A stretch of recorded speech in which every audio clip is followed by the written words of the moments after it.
International standards తో quality education అందిస్తుంది futuristic edu initiatives.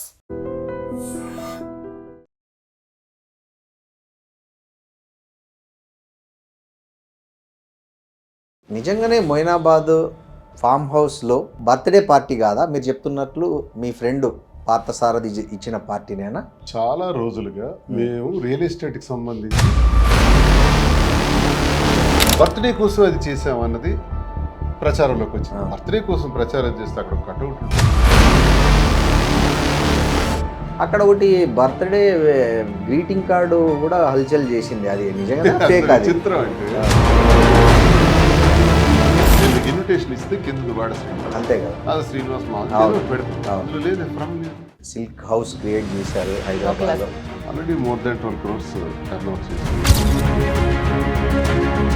హైదరాబాద్లో కూకట్పల్లి మరో 2 ప్రాంతాల్లో కూడా ప్లాన్ చేస్తుంది. కస్టమర్ ఇక్కడ బాగా మోసపోతున్నాడు. ఈ ఫీల్డ్లో 20,000 రూపాయలకి వీవర్ ఇచ్చాడు అనుకోండి, ఇక్కడ 70,000. ఇంత నష్టాన్ని భరిస్తున్న కస్టమర్ ఇలా అయితే కొన్ని వీవర్ ఏమైనా అనుభవిస్తున్నాడా? ఆయన కష్టం ఆయనకు మిగిలిపోతుంది మధ్యలో రైతు. మేము రీజనబుల్ ప్రైసెస్, మీరు ఎక్కడైనా మా స్టోర్లో మీరు ఎక్కడ ఏది చూసినా ఇదే శారీని మరో స్టోర్తో కంపేర్ చేసి చూస్తే వాస్ట్ డిఫరెన్స్ ఉంటుంది. సరే, 29 ఎలక్షన్లో మీరు పోటీ చేయాలని డిసైడ్ అయ్యారా? ఇండిపెండెంట్గా పోటీ చేస్తాం. ఎక్కడి నుంచి? టెక్కలి. చాలా స్పెషాలిటీ మీ నామం, బొట్టు. అసలు ఏంటి అది? ఎట్లా అలవాటైంది మీకు? అమ్మవారు పుట్టింది. నేను ఒకసారి దర్శనానికి వెళ్ళాను లోపలికి తీసుకెళ్ళి అమ్మవారి దగ్గరికి తీసుకెళ్ళి. నమస్తే, వెల్కమ్ టు ఐడ్రీమ్ మీడియా. నేను మీ రొద్దం శ్రీనివాస్. ఇవాళ సోషల్ మీడియా ట్రెండింగ్ పేరు అంటే ఎవరినో ప్రత్యేకంగా చెప్పుకోవాల్సిన అవసరం లేదు. దువ్వాడ శ్రీనివాస్, దివ్యల మాధురి అంటే తెలుగు రాష్ట్రాల్లో పరిచయం అక్కర్లేని జంట. వాళ్ళు ఎప్పుడు ట్రెండింగ్లో ఉంటారు సోషల్ మీడియాలో. వాళ్ళు ఏది చేసినా ట్రెండింగ్ అవుతుంటుంది. ఆ ట్రెండింగ్లో భాగంగానే 2 రోజుల క్రితం కూడా ఒక వార్త ట్రెండింగ్ అయింది. అదేంటో కూడా నేను మీకు చెప్పకనే మీరు ఊహించేస్తారు. మొయినాబాద్ ఫామ్ హౌస్ సంఘటన. ఆ సంఘటన మీద ఇప్పటికే వాళ్ళు చాలా క్లారిటీ ఇచ్చారు. కానీ మన ఐడ్రీమ్ ప్రేక్షకుల కోసం మరోసారి ఈ విషయాన్ని వాళ్ళతో మాట్లాడదాం. నమస్తే శ్రీనివాస్ గారు, మాధురి గారు. ముందుగా మీకు ఐడ్రీమ్ తరఫున బిలేటెడ్ బర్త్డే విషెస్ అండి. మీరు నిండు ఆయుర ఆరోగ్యాలతో కలకాలం సుఖంగా మీ ఇద్దరు జంట ఉండాలని కోరుకుంటున్నాం. శ్రీనివాస్ గారు, ఫ్రాంక్గా చెప్పండి, అసలు మీరు భయం ఎరగరు. భయం ఎరిగితే మీరు ఇవాళ ఇలా ఉండేవాళ్ళు కాదు. వాస్తవంగా దేనికి జడవని జంటగా మీరు రికార్డ్ సృష్టించారు వాస్తవంగా. సో నిజంగానే మొయినాబాద్ ఫామ్ హౌస్లో బర్త్డే పార్టీ కాదా మీరు చెప్తున్నట్లు? మీ ఫ్రెండ్ పార్థసారథి ఇచ్చిన పార్టీనేనా? చాలా రోజులుగా మేము రియల్ ఎస్టేట్కి సంబంధించి బిజినెస్ ఎక్స్పాన్షన్ చేయడానికి కూర్చొని మాట్లాడాలని అనుకుంటున్నాం. ఓకే. అది అలా పోస్ట్ పోన్ అవుతూ అవుతూ ఆఖరికి ఆ రోజుకి మా అందరూ కూడా డిసైడ్ అయినారు. అది ఎలా అనుకుంటున్నారంటే, 2వ రోజు 12వ తారీఖు మా బర్త్డే కాబట్టి బర్త్డే కోసం అది చేసామన్నది ప్రచారంలోకి వచ్చింది. బర్త్డే కోసం ప్రచారం చేస్తే అక్కడ కట్అవుట్ ఉంటుంది, ఫోటో ఉంటుంది. బర్త్డే కోసం 25 మందితో చేసుకోం కదా. కనీసం మాకున్న పరిచయాలు కనీసం ఒక 500 మంది 1000 మందితోనైనా భారీగా చేస్తాం. లైసెన్స్ మాకు ఇదివరకు ఫంక్షన్ చేసాం హైదరాబాద్లో, పాపది మెచ్యూరిటీ హాఫ్ సారీ ఫంక్షన్. ఆ ఫంక్షన్కి ఎలా చేయాలనేది మాకు రూల్స్ ప్రొసీజర్ తెలుసు కాబట్టి ఆ రోజు ఫంక్షన్కి సుమారు 2000 మంది వచ్చారు. భారీగా జరిగింది. ఉదయం 3 గంటల వరకు అయింది. దానికి పర్మిషన్స్ అన్ని తీసుకొని చేసాం. అలాగే చేస్తాం. ఇలా ఎందుకు చేస్తాం? ఇది బిజినెస్ మీట్ కోసం ఏర్పాటు చేసినటువంటిది. ఆ మీట్లో అందరం కలిసి కూర్చొని మాట్లాడదాం. ఒక జస్ట్ 25 మెంబర్స్ వాళ్ళ ఫ్యామిలీస్తో వచ్చారు. అది కూడా లేకపోతే 10 మంది కన్నా ఎక్కువ ఉంటారు. ఫ్యామిలీస్తో వచ్చారు. డిన్నర్ నెక్స్ట్ సడన్గా నేను 9:30కి ఇలా వెళ్ళాను. కొంతమంది వచ్చారు, కూర్చుని మాట్లాడుతున్నాం. పోలీసు వచ్చారు. వచ్చి వాళ్ళంతా చెక్ చేస్తున్నారు డైనింగ్ టేబుల్ అయినా చెక్ చేసి. ఏంటి వీళ్ళు వచ్చారంటే నేను కనుక్కొని, సార్ మీరు ఉన్నారు ఇక్కడ? ఏం లేదు, లైసెన్స్ లేదు, వీళ్ళు పర్మిషన్ తీసుకోలేదు, ఇక్కడ విదేశీ మద్యం కూడా ఉంది. అరే ఏం మద్యం ఉంది ఏంటి? తీసుకుంటారని తెలుసు కొంతమంది. వెంటనే డిస్కస్ చేశాను. లేదు సార్, అంతా ఫామ్ హౌస్ మేనేజరే చూసుకుంటా ఉన్నాడు, 30 మంది లోపు అయితే పర్మిషన్ ఎక్కర్లేదని. సరే, నేను అంతవరకే నాకు తెలుసు అన్నాడు. మా రియాల్టర్కి కూడా అంత ఐడియా లేదు. అందరూ మేము ఎందుకంటే అందరూ తెలివైన వాళ్ళు, అనుభవం వాళ్ళే. కానీ ఈ విషయం పెద్దగా ఆలోచించలేదు. ఆయన దగ్గర ఉందా అన్నది పర్మిషన్ అన్నారు కాబట్టి. సో ఈ విధంగా ఇది జరిగింది. పోలీసు వారు వచ్చారు, సీజ్ చేసుకుని తీసుకెళ్ళిపోయారు. ఆ తర్వాత మేము ఎటు వెళ్ళట్టు వచ్చాం. అక్కడ మీ close. ఇద్దరు వెళ్ళారా బిజినెస్ ఇద్దరు, మీటింగ్? ఇద్దరు. ఓకే. అక్కడ ఒకటి బర్త్డే గ్రీటింగ్ కార్డు కూడా హల్చల్ చేసింది, అది నిజంగా ఫేక్? అది చిత్రం అంటే ఆ. గ్రీటింగ్ కార్డ్ ఆన్లైన్ లో చాలా వస్తాయి. అవును. మీరు చూడండి సేమ్ మాధురి బర్త్డే అని చెప్పి సేమ్ కార్డ్స్ మాధురీస్ అని పెట్టారు. మాధురీస్ అని వచ్చింది. ఆ. ఏ మాధురి? అవును. మేము రాధురి అని పెట్టాం అసలు. రాజు మా పేర్లు ఓకే. అట్లీస్ట్. మరి ఆ ఇన్విటేషన్ లో మరో తమాషా కూడా చూడండి, కింద ఎవరిచ్చారు ఇన్విటేషన్? నేను మీకు ఇన్విటేషన్ ఇస్తే కింద దువ్వాడ శ్రీనివాస్, అంతే కదా. అది శ్రీనివాస్ మా అవును. ఏదో ఒకటి పెడతాం. అవును. అందులో లేదు, ఫ్రమ్ లేదు. ఉమ్. అది అంటే create అన్ని చేసింది. చేసి లాజిక్ మిస్ అయ్యారు అక్కడ. ఎవడో బాగా తయారు చేసి నేను చూసాను కొన్ని ఆ, channels. Okay okay. అది ఎంత లాజిక్ మిస్ అయ్యాడో చూడండి. అంటే తప్పు చేసేవాడు అలాగే దొరికిపోతాడు. Um. So it's fake. Online కింద డౌన్లోడ్ చేసి పెట్టారు. అంటే మీరు వెళ్ళారనే ఎవరన్నా ఉద్దేశపూర్వకంగా పోలీసులకు ఫోన్ చేసి ఉంటారా? అంటే అంటే ఉండొచ్చు సార్, చూస్తుంటే పొలిటికల్ గా ఉన్నాయి ఆ. కదా. మా చాలా మందికి మేము టార్గెటెడ్. ఉమ్. నా కార్ అక్కడికి రాగానే ఆ తర్వాత అది రోడ్డు మీదే ఉంటుంది. అదేం లూప్ లైన్ కాదు. మేము అలాంటి పనులు చేయాలనుకుంటే అక్కడికి వెళ్ళాము, ఇంకెక్కడో ఒక దగ్గర ప్లాన్ చేస్తాం, పర్మిషన్స్ తీసుకుంటాం. అలాంటి ఆలోచన లేదు అక్కడ. ఒక జస్ట్ బిజినెస్ మీట్ అనుకున్నాం, ఓ ఏముంది రోడ్డు పక్కనే ఉంది వెళ్ళి వచ్చేద్దాం అన్న దీనిలో వెళ్ళాం తప్ప. ఎవరు మరి నా కార్ చూసుంటారు, అబ్జర్వ్ చేసిన వాళ్ళు ఉంటారు. ఖచ్చితంగా ఇది ఏదో జరిగింది ఇన్ఫర్మేషన్. మీరు ఎలా ఫీల్ అయ్యారు పోలీసులను చూడగానే ఆ ఫంక్షన్ లో? ఏమనుకున్నారు మీరు? అంటే వాళ్ళని చూసి సడన్ గా ఆల్ ఆఫ్ సడన్ ఆ మీటింగ్ లో ఏ అనుకోలే, వాళ్ళందరూ మఫ్టీలో ఉన్నారు. వాళ్ళు కూడా గెస్ట్లు ఏమో వచ్చారేమో అనుకున్నాను నేను. ఓకే. ఫస్ట్ అదే అనుకున్నాం. ఆహాహా. వాళ్ళు ఫంక్షన్కి వచ్చిన గెస్ట్లు ఏమో అంటే అప్పుడు ఒక ఎస్ఐ అంటే అతను మా దగ్గరికి వచ్చి, సార్ మీరేంటి సార్ ఇక్కడ అని అడిగారు. ఇలా పార్టీకి వచ్చాం సార్ అంటే లైసెన్స్ లేదు సార్ అని అప్పుడు అతను చెప్పారు. సో ఒక లైసెన్స్ లేదని అప్పుడు తెలుసు. మిమ్మల్ని ఏమన్నా క్వశ్చన్ చేశారు అక్కడ పోలీసులు? నన్నే అంటే ఏమన్నా మందు తాగారా లేకపోతే హుక్కా తాగారా? అసలు ఏమి మాకు ఒక్క ఏమీ మాట కూడా క్వశ్చన్ అడగలేదు. చేయలేదు. కమాట కూడా అడగల. జస్ట్ ఇన్ఫార్మ్ చేశారు. ఇన్ఫార్మ్ చేశారు. అది మేము అడిగాం కాబట్టి. మా దగ్గరికి వాళ్ళు రాలేదు, మాట్లాడలేదు. నేను అడిగాను వాళ్ళకి కాబట్టి వాళ్ళు చెప్పారు ఇది సార్ కారణం అని. సో వాళ్ళే మళ్ళీ. సార్ ఇంకోటి, ఇప్పుడు మీ వ్యాపారం ఎలా జరుగుతుందండి? మీ ఇద్దరు కలిసి ఒక మంచి సిల్క్ హౌస్ క్రియేట్ చేశారు హైదరాబాద్ లో. కాంచీపురం వకులా సిల్క్స్. కాంచీపురం వకులా సిల్క్స్ అని మీ ఇద్దరు ఫోటోనే దానికి ఎంట్రీలో మేమే బ్రాండింగ్ పెట్టారు. branding, మీరే దాన్ని బ్రహ్మాండంగా రీల్స్ లో అట్లా ఇట్లా ఇద్దరు బాగా ప్రమోషన్ చేస్తున్నారు. అంత మాదే.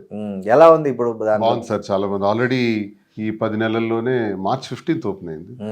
Already more than 12 crores turn over చేసాం. బాగా ఉంది. మరో బ్రాంచ్ కూడా రెడీ అవుతున్నాం కూకట్పల్లిలో, హైదరాబాద్లో కూకట్పల్లి, మరో 2 ప్రాంతాల్లో కూడా ప్లాన్ చేస్తూ అలా దాని ఎక్స్టెన్షన్ వైజాగ్ వరకు, ఏపీ, తెలంగాణ 2 రాష్ట్రాల్లో కూడా పెట్టాలి. దీనికి లింక్ జ్యువెలరీ కూడా పెట్టాలని మంచి ఆలోచనతో ఉన్నాం. నాకు 29లో ఎన్నికలు ఉంటాయి కాబట్టి 27 వరకు మంచి అవకాశం దొరికింది. బిజినెస్ మీద గట్టిగా ఫోకస్ పెట్టి ఈ బ్రాంచెస్ని ఎక్స్పాన్షన్ చేస్తాను కాబట్టి మరి ఏం చేయాలా, ఇంకేదైనా వ్యాపారం చేయాలి కాబట్టి మాధురికి ఉన్నటువంటి ఎక్స్పీరియన్స్తో ఆ వెంకటేశ్వర స్వామి ఆశీస్సులతో వకుళామాత పేరు పెట్టుకొని కాంచీపురం ఈ సిల్క్ బిజినెస్ చేయాలనే ఆలోచన మీదే తనదే? మాధురి. మీకు ఎలా వచ్చిందండి? అంటే ఇది మీకు ముందే మైండ్ లో ఉన్నా ఇట్లా ఒక బిజినెస్ చేయాలి? నాకు ఎప్పటి నుంచి ఇష్టం ఈ శారీ స్టోర్ ఓపెన్ చేయాలని.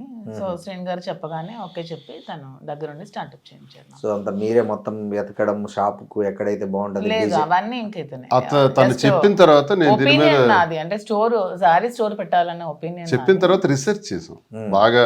ఎవరైతే వీవర్స్ ఉంటారో అక్కడ వరకు కాశీ వెళ్ళి, బెంగళూరు, కలకత్తా వెళ్ళి, బెంగళూరు, ముంబై, అహ్మదాబాద్ ఈ ప్రాంతాలన్నీ వీవర్స్ దగ్గరికి వెళ్ళి స్వయంగా చూసి వాళ్ళు ఇచ్చే ప్రైస్ ఎంత, వాళ్ళ కష్టం ఏంటి, మోసపోతున్న కస్టమర్ బాధ ఏంటి. కస్టమర్ ఇక్కడ బాగా మోసపోతున్నాడు ఈ ఫీల్డ్లో. ఓకే. ఎలా అంటే ఒక 20,000 రూపాయలకి మాకు వీవర్ ఇచ్చాడు అనుకోండి, ఇక్కడ 70,000 అమ్ముతున్నారు. ఓహో, లక్ష కూడా అమ్ముతున్నారు. ఓకే. ఇది ఘోరం. సో నేను అబ్జర్వ్ చేసిందంటే నష్టపోతున్నవాడు కస్టమర్. పోనీ ఇంతవరకు ఇంత నష్టాన్ని భరిస్తున్న కస్టమర్ ఇలా అయితే పోనీ వీవర్ ఏమైనా అనుభవిస్తున్నాడా? ఆయన కష్టం ఆయనకి మిగిలిపోతుంది. మధ్యలో వెండర్స్, ఇంకా మధ్య దళారీలు వీళ్ళందరూ అనుభవిస్తున్నారు. సేమ్ వరి పంటలాగే మళ్ళీ వ్యవసాయం లాంటిది. సో వీవర్ దగ్గర ఆ రీజనబుల్ ప్రైస్కి మేము తీసుకొని మేము రీజనబుల్ ప్రైస్ వేసి, మీరు ఎక్కడైనా మా స్టోర్లో మీరు ఎక్కడ ఏది చూసినా ఇదే శారీని మరో స్టోర్తో కంపేర్ చేసి చూస్తే వాస్ట్ డిఫరెన్స్ ఉంటుంది. Same Lalitha jewellers type. Lalitha jewelleries వాళ్ళు ఏదైతే చెప్తున్నారు అది కొనే వాళ్ళకి తెలుస్తుంది. మా దగ్గర కూడా చాలా మంది వచ్చి చెప్తారు. నేను అబ్జర్వ్ చేసిన ఫీడ్బ్యాక్ ఏంటంటే మీ దగ్గర వెరైటీస్ ఉన్నాయి అంటారు. ఆ వెరైటీస్ అంటే నాకు నిజంగా తెలియదు సార్. చాలా మంది ఉన్నారు మేము వచ్చే ముందు కూడా. శారీస్ గురించి నాకు అంత ఐడియా లేదు, తనకే తెలుసు. ఈ స్టోర్లో కనీసం 16,000 శారీస్ ఉంటాయి. అవన్నీ కూడా తనే సెలెక్ట్ చేస్తుంది. అంటే ప్రతిసారి behavior దగ్గర touch చేసి- వీవర్ దగ్గర నుంచి సెలక్షన్ ప్రాసెస్ అంతా మీరు తనే చేస్తాం. ఇద్దరం వెళ్తాం. చాలా చీరలు ఉంటాయండి కదా, మరి అంత టైం మరి ఎట్లా? Spare తిరుగుతూనే ఉంటాను అలా. ఆహా, అంటే కార్ వేసుకుని daily- వెళ్తాం. డైలీ కాదు, మంత్లీ 2 times. మంత్లీ 2 times వెళ్ళి మొత్తం ఇన్ని చీరలు సెలెక్ట్ చేస్తారు మీరు. ఓ, తనే సెలెక్ట్. అదే మాకు ఎంతసేపు పడుతుందండి మీకు ఇవన్నీ సెలెక్ట్ చేయడానికి? ఒక 4 days కంప్లీట్ గా దానికోసమే ఉంటాను. దానికోసమే ఉండి మీరే పిక్ చేస్తారండి. సో ప్రతి అందువల్లే మాకు మంచి పేరు వచ్చింది ఏంటంటే మీ దగ్గర వెరైటీస్ బాగున్నాయి, ప్రైస్ బాగుంది. శ్రీరామ రక్ష అలా వెళ్తున్నాం. ఇప్పుడు అక్రమ సంపాదనలు చేసి కోట్లు సంపాదించేయాలన్న ఆశ నాకు లేదు. ఇందులో మా వ్యాపారాలు మాకు గ్రానైట్లో అన్నీ చూసి వచ్చిన వాళ్ళమే. ఇంకే వ్యాపారమైనా చేయొచ్చు డబ్బులు సంపాదించాలంటే. ఈ టెక్స్టైల్స్లోనికి వచ్చి చేయాల్సిన పని లేదు. మాకు ప్రజా జీవితంతో సంబంధం ఉంది. ప్రజలు అనగానే ఒక ప్రేమాభిమానాలు మాకు ఉంటాయి. వ్యాపారి వేరు, నేను వ్యాపారి కమ్ పొలిటీషియన్. మాకు అభిమానం ఉండటం వల్ల ఏమవుతుందంటే ప్రజలకు అబద్ధం చెప్పలేం. అంటే ప్రజా జీవితం కాబట్టి పబ్లిక్ రిప్రజెంటేటివ్ ఉన్నాం కాబట్టి ప్రజలకు అబద్ధం చెప్పి మోసం చేసి తీసుకోవాల్సిన అవసరం లేదు. జెన్యూన్గా చేద్దామని చేస్తున్నాం. ప్రజలకి మాట ఇచ్చిన ప్రకారమే చేస్తున్నాం. అదే శ్రీనివాస్ గారు, మీరు ఇందాక ఓ మాట అన్నారు, 27 వరకు ఏదో పని చేయాలి కాబట్టి 29 ఎలక్షన్ కాబట్టి అన్నారు. అంటే ఈసారి 29 ఎలక్షన్లో మీరు పోటీ చేయాలని డిసైడ్ అయ్యారా? ఇండిపెండెంట్గా పోటీ చేస్తాను. ఎక్కడి నుంచి? టెక్కలి. ఒకవేళ మీకు పార్టీ సస్పెన్షన్ ఎత్తేస్తే ఎత్తేస్తే నాకు జగన్ అన్నకి ఎప్పుడు నాకు నా దైవ సమానం అంటాను కదా. జగన్మోహన్ అంటే రెడ్డి అప్పుడు గారు వైఎస్ఆర్సీపీ తరఫున కంటెస్ట్ నా చేస్తారు. మనసులో ఎప్పుడు ఆయన ఉంటారు. కేసు ఆయన ఎత్తేని పక్షంలోనే మీరు స్వతంత్ర అభ్యర్థిగా జగన్మోహన్ రెడ్డి గారు అంటే నాకు ఎప్పుడు నా గుండెల్లో ఉంటాడు. నాకు సర్వస్వం కూడా. ఎప్పుడు ఇది నేను చెప్పుకుంటాను. మీరు స్వతంత్ర పార్టీ అభ్యర్థి అయితే మీ నినాదం ఏంటి, మీ విధానం ఏంటి? నా నినాదం ప్రజా సమస్యలే నా నినాదం. ఇప్పుడు ఈ కులగణన తర్వాత దేశంలో చాలా సీట్లు మహిళలకు రిజర్వ్ అవుతున్నాయి. ఒకవేళ మీ జిల్లాలో ఏదైనా మహిళలకు సీటు రిజర్వ్ అయితే దివ్యల మాదిరిని మీరు పోటీకి నిలబెడతారా? తప్పేముంది? మీకుందా అండి ఇంట్రెస్ట్ రాజకీయాల్లో దిగాలని? లేదా? మరి ఆయన ఏమో నిలబెడతా అంటున్నారు, మీరేమో లేదంటున్నారు. ఆ సందర్భం వచ్చినప్పుడు అప్పుడు అంతేనా? అప్పుడు మనసు మార్చుకుంటారా? అలా ఏం లేదు, ఈక్వేషన్ వచ్చినప్పుడు తప్పదు కదా, వినే అన్నప్పుడు. ఓకే. సో మీరు ఒకవేళ ఎన్నికల్లో పోటీ చేయాల్సి వస్తే మీరు ప్రధానంగా ఈ వేటిని ఫోకస్ చేస్తారు, ఇష్యూస్ని? ఇంకా నిలబడాల్సి వచ్చినా అతను ఫాలో అవడం తప్పితే నేను ఇంక చేయడానికి ఉంటుంది. కేవలం ఆయన ఫాలో కావడమేనా? అంతే. అంతేనా? ఓకే. సో ఏం నచ్చింది మీకు శ్రీనివాస్ గారిలో? రాజకీయంగా ఆయన దగ్గరగా చూశారు, ఆయన వెంట ఉన్నారు. సో ఆయనలో మీకు ఫస్ట్ అట్రాక్ట్ చేసింది ఏంటి? నిజాయితీ. నిజాయితీ అంటే ఎలా? ఏ ఇష్యూలో మీరు ఫస్ట్? ఏ విషయమైనా అతను నిజాయితీగా ఉంటారు. ఇంక విషయాలు చర్చించాల్సిన అవసరం లేదు. నిజాయితీకి మారిపోయారు దువ్వాడ శ్రీనివాస్ అంటే. అతను నిజాయితీ, హార్డ్ వర్కింగ్, సిన్సియారిటీ, పేదల పట్ల అతనికి ఉన్న దయాగుణం, ఇవన్నీ నాకు బాగా అట్రాక్ట్. సో మరి నిజాయితీ అన్నప్పుడు మీ రిలేషన్ గురించి ఫస్ట్ తను స్టేట్మెంట్ ఇస్తే అయిపోయేది కదా ఫ్యామిలీకి. ఇచ్చారు కదా. అంటే చాలా రచ్చ అయినాక మీకు తెలియదు అంతే. రచ్చ ఆవిడ వచ్చి మీ ఫ్యామిలీకి ముందే చెప్పారా మీరు? ముందే కాదు, అదే సీఎం గారి ముందు, అందరి ముందు, అధిష్టానం ముందు చాలా సార్లు ఫ్యామిలీకి నేను అన్నీ తెలుసు. ఓకే. ఎన్నో నచ్చే ప్రయత్నాలు చేసాం. ఎవరు పోగొట్టుకుంటారండి 28 సంవత్సరాల జీవితం? జీవితం, అవును. ఈవిడే మాత్రం ఎందుకు? ఈవిడది మంచి జీవితం. అవును. కన్నవారు, అత్తవారు అందరూ ఉన్నత స్థాయి వాళ్ళు. వాళ్ళకి ఆవిడకి అవసరమా, నాకు అవసరమా? మీ భర్త మీరు ఎలా ఒప్పించారండి ఈ మొత్తం ఈ సంక్షోభంలో? చాలా స్ట్రెస్ ఎంత ఫీల్ అయ్యారు. ఒప్పించలేదు లేదండి, డిస్టర్బెన్స్ అప్పటి నుంచి ఉన్నాయి. తర్వాత అన్ని క్లియర్ అయ్యి ఇప్పుడు దానికోసం మాట్లాడాల్సిన అది అవసరం ఓల్డ్ స్టోరీ లేదు. చెప్పేసి 4 years బ్యాక్ మళ్ళీ భర్త అని ఇక్కడ పెట్టుకొని మళ్ళీ మాట్లాడాల్సిన అవసరం లేదు. కాదంటే ఒక స్త్రీ తన స్ట్రెస్ ని ఎలా చాలా సార్లు చెప్పా, ఇంకెన్నిసార్లు చెప్పాలి స్ట్రెస్ ని? మీరు అడిగారు ఇంకా స్ట్రెస్ ఎక్కువ పిల్లలు ఇప్పుడు మీ దగ్గరే ఉన్నారు కదా, ఇక్కడే ఉన్నారు. ఓకే. మీ పిల్లలు మీకు టచ్ లోనే ఉన్నారు. అందరూ చూసుకుంటారు. ఓకే. 37th బర్త్డేకి మీ సర్ప్రైజ్ గిఫ్ట్ ఏంటండి తనకి? నాకు నేను కార్ కొనిచ్చారు, ఫార్చునర్ కార్ ఇచ్చారా? ఓ నైస్, వెరీ నైస్. మీరు ఊహించారా? అంటే మీకు చెప్పకుండా చేశారా లేకపోతే? చెప్పకుండా సర్ప్రైజ్. అంటే కొనాలని ఈ డేట్కి కొన్నామని, కానీ మాకు రోజు ఉంటుంటాయి కొనుక్కోళ్ళు ఇవి. అలా వెళ్తుంటాం, ఏదో కావాలంటే కొంటుంటాం. మామూలు తను నాకు కొంటది, నేను తనకు కొంటాను. సో ఆమె మీకేం కొనిచ్చారు రిటర్న్? నేనెందుకు కొనిస్తాను, బర్త్డే నాది కదా. తన బర్త్డేకి మొన్న మీరు యాక్చువల్ బిగ్ బాస్ నుంచి బయటకు వచ్చేసారు కదా, తన బర్త్డే ఉందనే మీరు బయటకు వచ్చా అని తన చెప్పారు. బర్త్డే నేనేం కొనేం లేదు, అవునా? బర్త్డే సెలబ్రేట్ చేస్తాను అంతే. అంతేనా? ఓకే. తన ఏదో వాచ్ కొనిచ్చిన లాస్ట్ లాస్ట్ బర్త్డే. ఏమంటే బిగ్ బాస్కి వెళ్ళారు కదా, మీకు అక్కడ ఏమనిపించింది? అంటే మీరు బయట చాలా ఫ్రీగా ఉంటారు కదా, అక్కడ ఒక ఫ్రేమ్లో బంధించినట్లు ఉంటుంది కదా. సో ఫస్ట్ ఎట్లా ఫీల్ అయ్యారు మీరు అక్కడ? నేనేం ఫీల్ అవ్వలేదండి. ఇక్కడ ఇంట్లో ఎలా ఉన్నానో అక్కడ కూడా అలాగే ఉన్నారు. ఓకే. సో మీ అక్కడ గొడవ, కిచెన్లో గొడవ అంతా బాగా వైరల్ అయ్యాయి కదా. ఇప్పుడు బయటకు వచ్చి చూసుకుంటే ఏమనిపించింది మీకు జనరల్గా? అంటే అరే ఏంది ఇట్లా అనుకున్నారా లేకపోతే? ఎందుకు అసలు అనుకో రిగ్రెట్స్ నా లైఫ్లో ఎప్పుడూ ఉండవు, ఎందుకంటే నేను ఎప్పుడు నా అలాగే ఉంటాను కాబట్టి మళ్ళీ బ్యాక్ చూసుకొని ఇలా చేశాను అలా చేశాను నేను ఎప్పుడు కూడా ఫీల్ అవ్వను. నేను ఎలా ఉన్నానో అలాగే ఉన్నాను అంతే. నాగార్జున గారు మీకు ఒక చిన్న స్వీట్ వార్నింగ్ ఇచ్చారు, అప్పుడే ఎట్లా ఏమనిపించింది మీకు? నా మంచి కోసమే చెప్పారనిపించింది, తప్పే ఉంది, అతను ఏదైనా మంచిగా చెప్పారు కదా. సో అంతే. సో ఇంకొద్ది రోజులు కంటిన్యూ అయింటే బాగుండని ఎప్పుడన్నా అనిపించింది? అసలు నేను రావాలనుకున్నాను, వచ్చేస్తాను, కంటిన్యూ అవ్వాలని అనుకోలేదు. ఓకే, మీరు ఎక్స్పెక్ట్ చేశారు వైల్డ్ కార్డ్ ఎంట్రీ ఉంటుంది మీదని, అంటే దానికి ఎక్స్పెక్ట్ చేయడం ఏంటి, నాకు ఒక 6 months నుంచి మమ్మల్ని కలుస్తున్నారు, రమ్మని పిలుస్తున్నారు, సీజన్ ప్రారంభంలో స్టార్టింగ్ రమ్మన్నారు, రాలేమని వెళ్ళలేదు. చెప్పాం. సో మీకు సోషల్ మీడియాలో ట్రోలింగ్స్ ఇలా కలిసి వచ్చాయి అనుకోవచ్చా? మిమ్మల్ని చాలా నాలో టాలెంట్ నిలబెట్టింది అనుకోవాలి, ట్రోల్స్ ఎందుకు కలిసి వస్తాయి? చాలా మంది ట్రోల్స్ గురవుతున్నారు, అందరూ రాదు కదా. మనలో ఉన్న టాలెంట్, మనలో ఉన్న నిజాయితీ మనకి ఎప్పుడు పొలిటికల్ గా బిజినెస్ పరంగా మాకున్న బ్యాక్గ్రౌండ్ బట్టి ఒక ఎంటర్ప్రెన్యూర్ గా పిలిచారని మేము అనుకుంటున్నాం కదా. ఎవడో చేతగాని వాళ్ళు, అర్హత లేని వాళ్ళు, అవకాశం రానోళ్ళు, అవును ప్రయత్నించిన ఆ స్థాయి రానోళ్ళు ఏదో విమర్శిస్తారు. ఇప్పుడు మాదిరి ఉన్నారు, రాజకీయంగా ఒకవైపు తన పాత్ర పోషిస్తుంటుంది నా కోసం. ఎలాగంటే రోజుకు 50 మందికి 100 మందికి భోజనాలు, సహాయ సహకారాలు, రోజుకు నెలకు 3 లక్షలైనా సరే పేద ప్రజల కోసం మా సంపాదనలో స్పేర్ చేయటం. ట్రస్ట్ ద్వారానా లేకపోతే మా ట్రస్ట్ కూడా ఉంది, తయారవుతుంది, మా పేరుని పంపిస్తాం. అవన్నీ తన దగ్గరుండి ఆ బాధ్యతలు వహిస్తుంది. అలాగే ఎంటర్ప్రెన్యూర్గా కూడా ఒక 100 మంది ఆమె మీద జీతాలు ఇస్తూ బ్రతుకుతున్నారు. అక్కడ ఇంట్లోను టెక్కల్లోను అంతా కలిపి 100 మందికి జీతాలు ఇస్తున్నారు. ఇవన్నీ కారణాలు బిగ్ బాస్కి రావడానికి. అంతేగాని ట్రోల్ అయినంత మాత్రం ట్రోల్ చాలా మందికి అవుతుంది.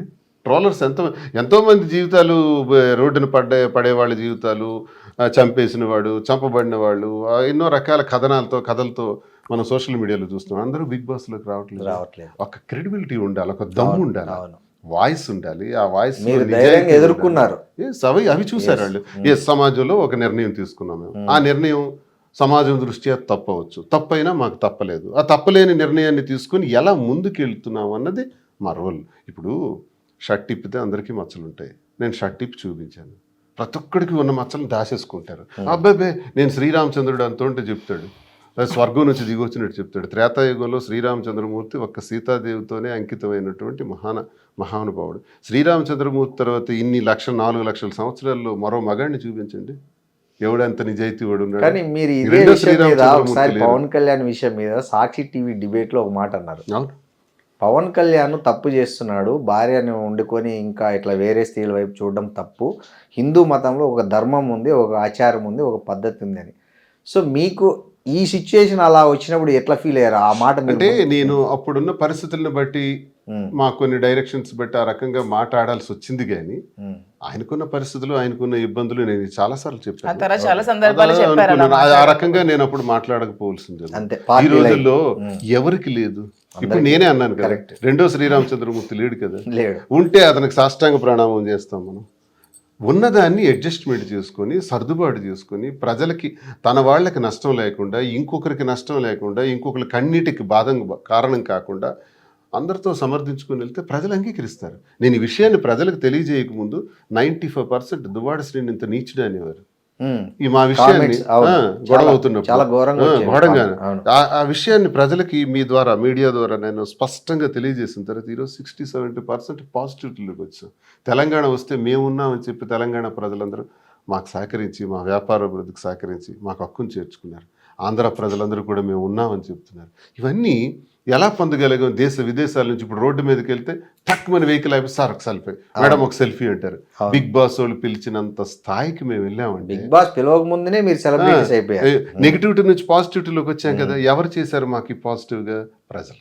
ప్రజలే దేవుళ్ళని నమ్మిన మేము ప్రజలకు వాస్తవాలు తెలియజేయటం ద్వారా నెగిటివిటీని పాజిటివిటీ చేసుకున్నాం. అంటే మాలో ఉన్న నిజాయితీ, మాలోనే మోసం, నేనే 10 మంది అమ్మాయిలను మోసం చేసి తిరిగినోడినో, లేకపోతే ఈమెకి మోసం చేసినోడినో, నా అవసరం కోసం ఉండేవాడిని, వాడుకునేవాడిని అయితే తప్పకుండా నాకు చెప్పించి కొడతారు ప్రజలు. మాలో నిజాయితీ ఉంది. మా కుటుంబంలో గొడవ వచ్చింది, ఆ గొడవకు ఒక సర్దుబాటు, మా నిర్ణయం ఒకటి తీసుకున్నాం, ఆ నిర్ణయానికి ఒక సర్దుబాటు, దానికి ఒక సమాధానం, ప్రతిదానికి ఒక జవాబుదారీ విధానం, అది ప్రజలకు నచ్చే మాకు అంగీకరిస్తున్నారు. అనుభవాలు జీవితంలో ప్రతి ఒక్కరికి జీవితంలో మా దగ్గర చూసి నేర్చుకోవాల్సింది ఏంటంటే, మనిషి ఒకసారి పుడతాం, మళ్ళీ పుట్టాం.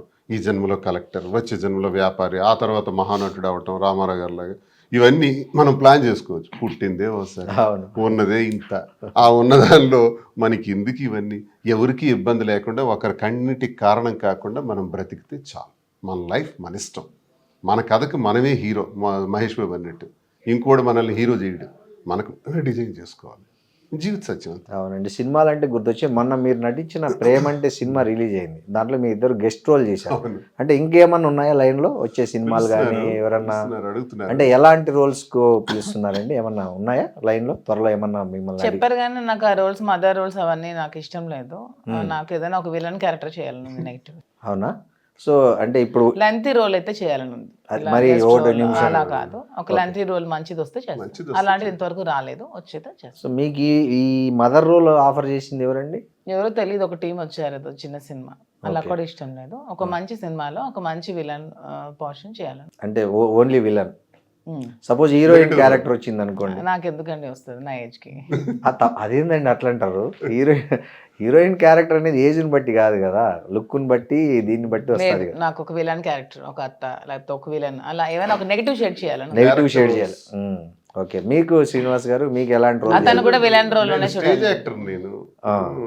నటుడి నాకు ఇష్టం, చాలా ఇష్టం. ఓకే. స్టేజ్ యాక్టర్, నాటకాలు వేసాం, కాలేజ్ నెగిటివ్ లోనే చూడాలి. మీకు కూడా నెగిటివ్ రోల్? నేను మా ఫిల్మ్ ఏదో ఆమె చెప్తుంది కాబట్టి అని కాదు, మీరు నిజంగా మీకు నిజంగా నెగిటివ్ రోల్ చేయాలని ఉందా, పాజిటివ్ రోల్ చేయాలని ఉందా? నెగిటివ్ రోలే నాకు ఇష్టం. ఆమె కోసం చెప్తున్నట్టుందండి మీరు. ఆమె చెప్పింది కాబట్టి దాన్ని సపోర్ట్ చేస్తున్నట్టుంది మీరు. నెగిటివ్ లో కూడా మంచితనం ఉంటుంది సార్. అది ఓకే, రావణాసురుడిలో అది ఓకే. రావణ రావణాసురుడు కావచ్చు, దుర్యోధనుడు, దుర్యోధనుడు కావచ్చు, వీళ్ళందరూ negative హిరణ్యకశిపుడు కావచ్చు, చాలా మంది. నెగిటివ్. దుర్యోధనుడి దగ్గర ఉన్న గొప్ప లక్షణాలు, రాజుకున్న లక్షణాలు ధర్మరాజుకు లేవు, అందుకే అడవులు పాలైన. కరెక్ట్. రాజుకి వ్యసనాల పట్ల వ్యామోహం ఉండకూడదు. వ్యసనం లేనివాడు దుర్యోధనుడు. కాబట్టి రాజ్యాధికారం త్యజించే వరకు ఉన్నాడు. రాజ్యాధికారం చెయ్యాలి అనుకున్న ధర్మరాజు అడవులు పాలయ్యాడు బికాస్ ఆఫ్ జూదం. జూదం అతన్ని నాశనం చేసింది. జూదాన్ని ఆపుకోలేకపోయాడు. రాజ్యాన్ని, పాండవుల్ని, అన్నదమ్ముల్ని, భార్యని అందరినీ కోల్పోయాడు. సో ఇందులో ఎవరు గొప్పవాడు? నా దృష్టిలో దుర్యోధనుడే గొప్ప రారాజు. దుర్యోధనుడు ఆ ద్రౌపది వస్త్రాభరణం ఒకటి లేకపోతే అతను విలనడానికి కూడా ఆయన అహంకారం ఆయన నాశనం చేశాడు. ఇన్ని లక్షణాలు ఉన్న దుర్యోధనుడికి అహంకారం. ప్రతి మనిషికి ఒక లోపం భగవంతుడు ఇస్తాడు, లేకపోతే భగవంతుడు అయిపోతాం మనం. ప్రతి మనిషికి ఏదో ఒకటి పెడతాడు స్వామి, ఒకటి ఇస్తే ఒకటి తీసేస్తాడు. అది దుర్యోధనుడిలో అహంకారం అన్నది పెట్టారు, లేకపోతే ఆయన ఇంతవరకు ఉంటాడు. ఆయన ఆపేవారు ఎవరున్నారు? ఓకే, థ్యాంక్స్ అండి. ఇంకా ఏంటి మాధురి గారు, మీరు ఏమైనా నూతన సంవత్సరంలో ఏమైనా కొత్త ప్రాజెక్టులు కానీ లేకపోతే కొత్త ఏమన్నా ప్లాన్ చేస్తున్నారా? నెక్స్ట్ ఇయర్లో ఏం చేయాలనుకుంటారు? బ్రాంచ్ ఈ జంట బ్రాంచ్ కూకట్పల్లిలో బ్రాంచ్ అంతే. ఈ ఇప్పటికైతే అంతే. 2026 టార్గెట్ కొత్త బ్రాంచ్లు పెట్టడం, బిజినెస్ని ఎక్స్పాండ్ చేయడం, అంతే. సో ఈ కాంట్రవర్సీలు, ఈ వివాదాలన్నిటికీ దూరంగా ఉండాలనుకుంటున్నారా 2026? మా దృష్టిలో ఇది కాంట్రవర్సీ కాదు సార్, ఎవడ చేస్తున్నాడు కావాలి. ఇప్పుడు హైదరాబాద్లో వీకెండ్స్లో ఒక 2000 ఫంక్షన్ పార్టీలు జరుగుతాయి. 2000 వెరీ కామన్ అవి. రేపు ఒక 5000 జరుగుతాయి. ఎంతమంది విఐపీస్ ఎంతెంతటోళ్ళు చేసుకుంటూ లేనిది మేము వెళ్తే తప్ప. అదే కదా కాంట్రవర్సీ. మా వార్త ఎలా అవుతుంది? పైగా మీకు తాగే అలవాటు లేదు, స్మోకింగ్ లేదని కూడా చాలా ఇంకోసారి అంటే నేను అది కూడా అబద్ధం చెప్పను. 2-3 నెలలకు ఒకసారి మంచి టీం దొరికి సరదాగా కూర్చుందాం, చిల్ అవుదాం అనుకుంటే అది కూడా ఇంట్లోనే. కానీ బార్లకు వెళ్ళి పార్టీలకు వెళ్ళి అక్కడ తాగడం. ఇప్పుడు మాధురి గారు మీకు స్నాక్స్ ఇస్తారా? ఖచ్చితంగా నేనే సర్వ్ అన్ని అరేంజ్ చేస్తాను. ఏం స్నాక్స్ ఎక్కువ సర్వ్ చేస్తుంటారండి? తనకి పెప్పర్ చికెన్ ఫ్రై ఇష్టం, ఎప్పుడైనా మందు తీసుకుంటే. కాజు ఫ్రై, జీడిపప్పు ఫ్రై, రోస్టెడ్ కాజు. సో అవి మీరే వండి నేనే చేసి పెడతాను. నేనే మా ఆయనకి మా ఫ్రెండ్స్ ఎవరైతే ఉంటాం, కొంతమంది ఆఫీసర్స్. సో మీకేమన్నా అకేషనల్ గా తీసుకునే అలవాటు కానీ మీకు లేదా? ఓకే. సో మీ బ్రాండ్ ఏంటి శ్రీనివాస్ గారు? మా ఆయనకి రాయల్ సెల్యూట్ ఇష్టం. రాయల్ సెల్యూట్ కానీ, జెమ్సన్స్ కానీ, గోల్డ్ లేబుల్ ఇట్లాంటివి. స్కాచ్ మెయిన్ ఇంపోర్టెడ్ దువాడ్స్ పేర్లు చెప్పాడు అని మరొక కేసు కట్ట. మీకు ఇష్టమైనవి చెప్పారు, దాంట్లో తప్పే ఉంది. విదేశీ నేనేం చెప్తున్నానంటే, నేను మద్యానికి బానిసను కాదు, నాకు అలవాటు లేదు. అలా అని తీసుకోను అని చెప్పను, అకేషనల్ గా తీసుకుంటాను.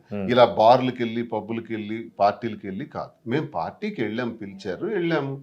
వెళ్ళినంత మాత్రాన మమ్మల్ని హైలైట్ చేశారు. ఎందుకంటే అందరు చూస్తున్నారు ఈ మధ్య దువ్వాడ శ్రీనివాస్, మాధురి అంటే ఏమవుతుంది అందరూ చూడటానికి. అంటే మీతో తన కంపెనీకి వచ్చినప్పుడు తన కూల్ డ్రింక్ పెడతారా పక్కన? కూల్ డ్రింక్, పెప్సీ ఇష్టం. ఓకే, పెప్సీ ఇష్టమా బాగా మీకు? Okay.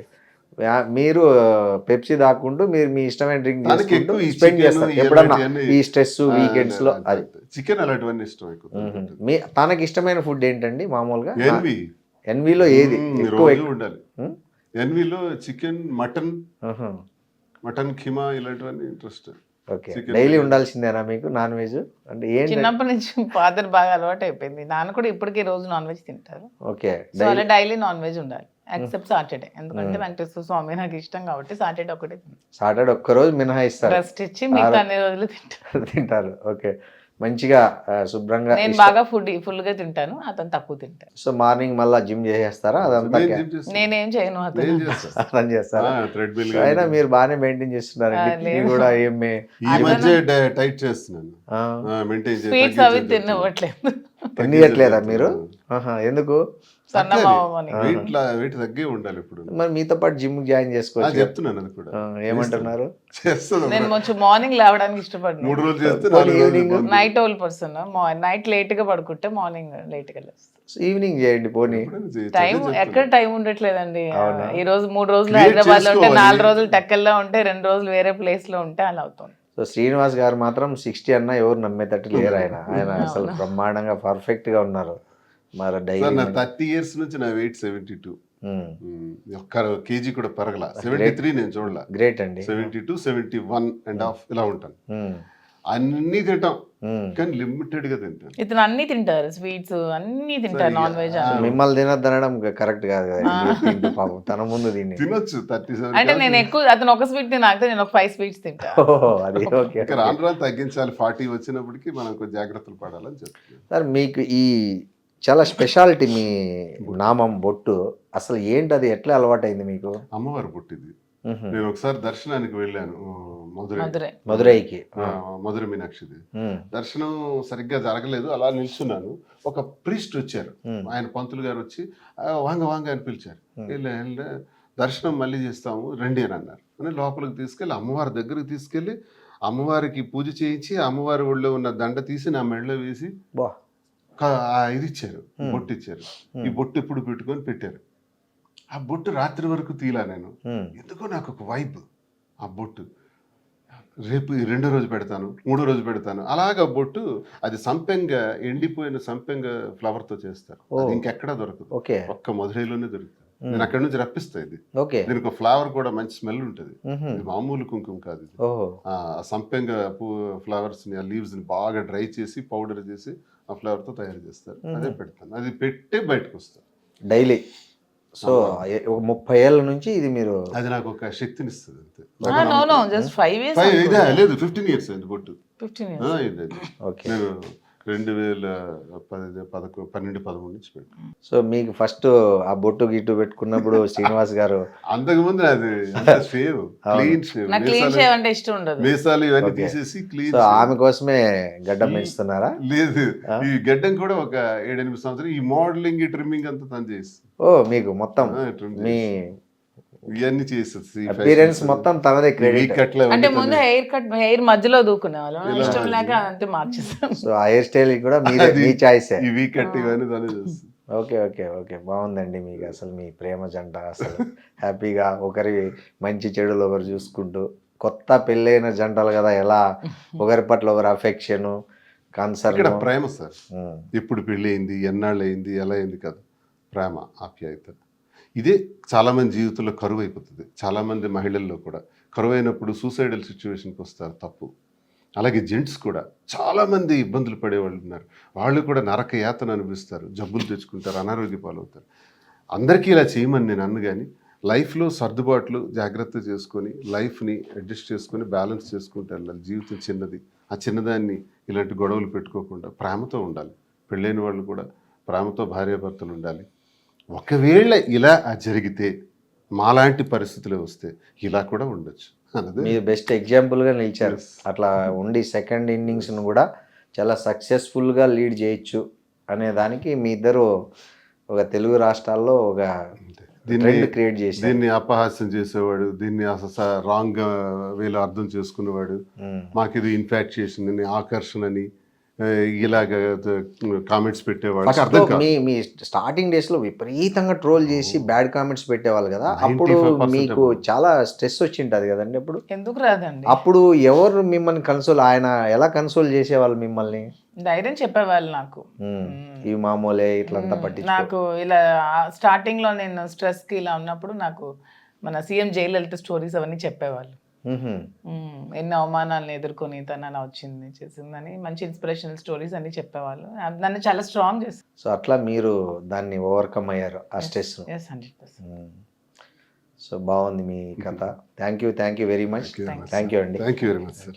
And for more videos, Please subscribe to iDream. Please subscribe to iDream. Please subscribe iDream. And please subscribe to iDream. For more videos, subscribe to iDream.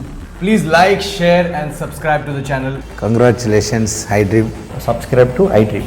Subscribe to iDream. So, subscribe to iDream Media. iDream की iDream team अंदर की huge congratulations. Please subscribe iDream Media. Please subscribe to iDream. Subscribe iDream. Please subscribe to iDream. iDream అంటే నా కళల ఛానల్ను subscribe చేసుకున్న నోరు తిరుగుతలేదు, మీరైతే గంట గుర్తు కొట్టండి. For more such videos, please subscribe to iDream. Subscribe to iDream. Please subscribe to iDream. Please subscribe iDream Media. Please do subscribe to iDream. Please subscribe to iDream Media. For best entertainment and information, please subscribe iDream. And don't forget to subscribe to iDream.